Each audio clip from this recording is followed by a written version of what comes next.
சுவிட்சர்லாந்துல பர்கென்ஸ்டாக் resort அப்படின்னு ஒன்று இருக்கு. மலை மேல இருக்கக்கூடிய ஒரு லக்ஸுரி ரெசார்ட். பொதுவா இந்த டிப்ளமேட்டிக் பீஸ் டாக்ஸ் எல்லாமே சுவிட்சர்லாந்துல நடக்குது அப்படின்னா இந்த ரெசார்ட்ல தான் நடக்குதுன்னு சொல்லுவாங்க. 2024 நடந்த உக்ரைன் பீஸ் சம்மிட்டும் இதே பர்கின்ஸ்டாக் ரெசார்ட்ல தான் ஆக்சுவலா நடந்திருக்கு. அதே ரெசார்ட்ல தான் இப்ப யுஎஸ் ஈரானுடைய பீஸ் டாக்ஸும் நடந்துகிட்டு இருக்கு. அங்க அந்த ரெசார்ட்ல அந்த பீஸ் டாக்ஸ் நடந்துட்டு இருக்கிறதுல ஒரு சைடு ஈரானுடைய டாப் நெகோசியேட்டர் முகமது பஹார்ன்றவர் இருக்காரு. அந்த அதர் சைடு யூஎஸ் உடைய அபிஷியல்ஸ் எல்லாம் உட்காந்து இந்த நெகோசியேஷன்ஸ் போயிட்டு இருக்கும்போது இந்தியா கிட்ட யூஎஸ் ஒரு பால் போட்டாங்கல்ல, அக்ரிகல்ச்சரல் ப்ராடக்ட்ஸுக்கு டாக்ஸை குறைங்க அப்படின்னு. அதே மாதிரி ஒரு விஷயத்த ஈரான் கிட்டையும் பால் போட்டிருக்காங்க. அதுக்கு ஈரான் அதெல்லாம் நீங்க சொல்லாதீங்க, நாங்க பாத்துக்கிறோம், எங்களுக்கு என்ன வாங்கணும் என்ன தேவைங்கிறத நாங்க பாத்துக்கிறோம்னு சொல்லி ஒரு 6 அடிச்சிருக்காங்க. என்ன நடந்ததுங்கிறத நான் உங்களுக்கு கம்ப்ளீட்டா எக்ஸ்பிளைன் பண்றேன்.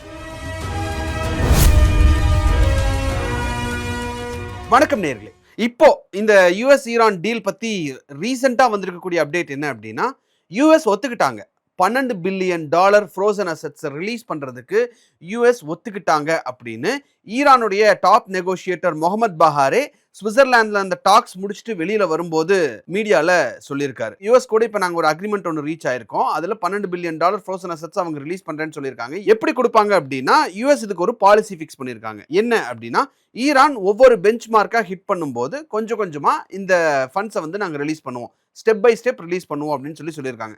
இதுல பெஞ்ச் மார்க் அப்படின்னு அவங்க சொல்றது என்ன அப்படின்னா, நியூக்ளியர் இன்ஸ்பெக்ஷன் நாங்க ஈரான்லயே வந்து நடத்துவோம், அதுக்கு நீங்க அலோவ் பண்ணணும், அதுக்கு அலோவ் பண்ணா ஒரு பெஞ்ச் மார்க், ஒரு மைல் ஸ்டோன் ரீச். ஹார்மோஸை ஓபன் பண்ணியே வைக்கிறது. ஸோ இந்த மாதிரி ஒவ்வொரு மைல் ஸ்டோனா ரீச் பண்ணும்போது கொஞ்சம் கொஞ்சமா அமௌண்ட் ரிலீஸ் பண்ணுவோம் அப்படின்னு சொல்லி ஒரு பாலிசி கொண்டு வந்திருக்கோம், அதுக்கு நாங்க ஒத்துக்கிறோம் அப்படின்னு சொல்லியிருக்காங்க. அந்த அதர் சைட் MOU சைன் பண்ணும்போது எடுத்துனே எங்களுக்கு 50% ஆஃப் த ஃப்ரோசன் அசெட்ஸை நீங்க ரிலீஸ் பண்ணணும்னு சொல்லி ஈரான் ஒரு விஷயத்தை முன்னாடி வச்சாங்க.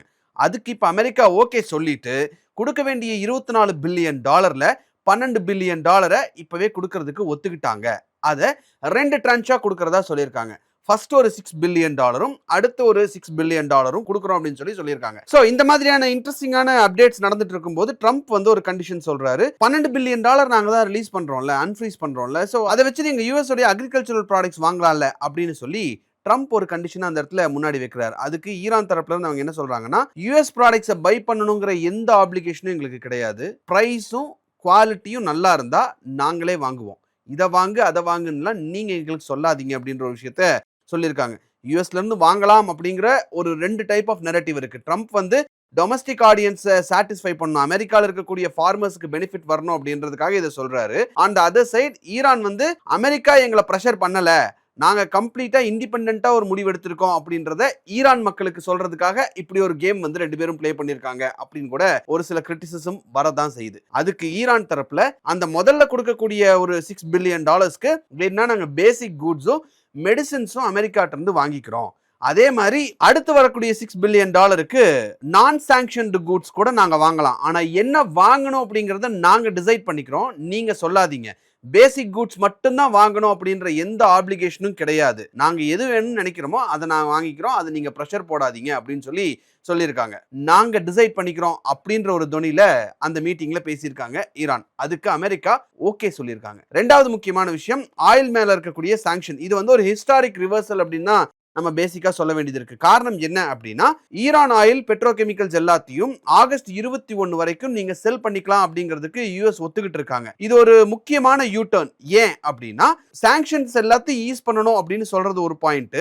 ஈரான் வந்து ஆயில் முன்னாடி எப்படி செல் பண்ணிட்டு இருந்தாங்க அப்படின்னா மேசிவ் டிஸ்கவுண்ட்ஸ்ல. ஏன்னா ஒரு கண்ட்ரி ஈரான் இருந்து க்ரூட் ஆயில் வாங்குறாங்க அப்படின்னா எங்க அமெரிக்கா கோச்சுப்பாங்களோ அப்படின்னு சொல்லி வாங்காமலே இருந்தாங்க. ஆன் த அதர் சைட் அவங்கள வாங்க வைக்கிறதுக்காக ஈரான் வந்து பெரிய அளவுல டிஸ்கவுண்ட் கொடுத்துட்டு இருந்தாங்க. உதாரணத்துக்கு இந்தியா சைனாக்கு கொடுத்த ஆயில்ல கூட அந்த டிஸ்கவுண்ட்ஸ் அப்படிங்கிறது இருந்துட்டு இருந்தது. இப்போ என்ன சொல்லியிருக்காங்கன்னா, ஆகஸ்ட் 21 வரைக்கும் எந்த சாங்ஷன்ஸுமே இல்லை, உங்களுக்கு நீங்க வித்துக்கலாம் ஆயில அப்படிங்கிறதுனால ஈரான் மார்க்கெட் பிரைஸ் என்னவோ, ஃபுல் மார்க்கெட் பிரைஸ் என்னவோ அதுக்கு இனிமேல் க்ரூட் ஆயில் விற்பாங்க, டிஸ்கவுண்ட்ல கொடுக்க வேண்டிய அவசியம் இனி ஈரானுக்கு இல்லை அப்படிங்கிறத யூஎஸ் என்ஷூர் பண்ணியிருக்காங்க. இதனால hundreds of millions of dollars Iran எக்கானமிக்கு கிடைக்கும். இது ஒரு மேசிவ் சேஞ்ச். அமெரிக்கா எடுத்திருக்கக்கூடிய யூ டர்ன் அப்படிங்கிறதுல இது ரொம்ப முக்கியமான விஷயம்.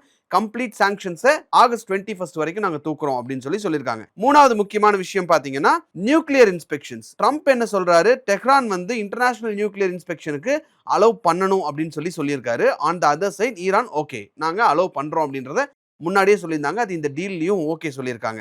இன்டர்நேஷனல் அட்டாமிக் எனர்ஜி ஏஜென்சி ஈரானுக்கே வந்து எங்களுடைய நியூக்ளியர் ஃபெசிலிட்டிஸ் எல்லாத்தையும் இன்ஸ்பெக்ட் பண்ணி 60 நாள்ல ஃபைனல் நியூக்ளியர் டீல் இதுதான் அப்படிங்கிற ஒரு பேசிக் ஃபவுண்டேஷனை நம்ம லே பண்ணிடலாம். அதுக்கப்புறம் அது மேல இந்த நியூக்ளியர் டீல் என்னங்கிறத கொஞ்சம் கொஞ்சமா மூவ் பண்ணலாம் அப்படின்னு சொல்லியிருக்காங்க. 4வது அப்டேட், ஸ்ட்ரெய்ட் ஆஃப் ஹார்மஸ் எப்பயுமே முன்னாடி இருந்த மாதிரி இருக்காது அப்படிங்கிறத ஈரான் ரொம்ப தெளிவா சொல்லியிருக்காங்க.